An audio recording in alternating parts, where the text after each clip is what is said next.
महाराष्ट्राचे मुख्यमंत्री देवेंद्र फडणवीस यांच्या पत्नी अमृता फडणवीस यांनी 23 वर्षाच्या बँकिंग कारकिर्दीनंतर ॲक्सिस बँकेतील पदाचा राजीनामा दिल्याची भावूक घोषणा सोशल मीडियावर केली आहे।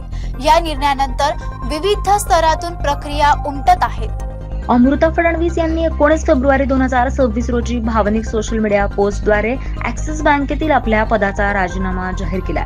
मॅनेजमेंट ट्रेनी म्हणून सुरू झालेल्या त्यांच्या बँकिंग कारकिर्दीला तब्बल 23 वर्ष पूर्ण झाली असून राजीनामा देण्यापूर्वी त्या वरिष्ठ उपाध्यक्ष आणि महत्त्वाच्या पदावर कार्यरत होत्या।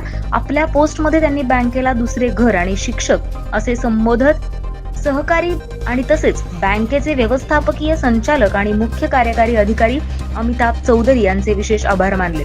या दीर्घकाळात त्यांनी ब्रांच ऑपरेशन्स पासून कॉर्पोरेट बँकिंग, ट्रेझरी आणि ग्राहक संबंध अशा विविध विभागांमध्ये महत्त्वपूर्ण भूमिका पार पाडली।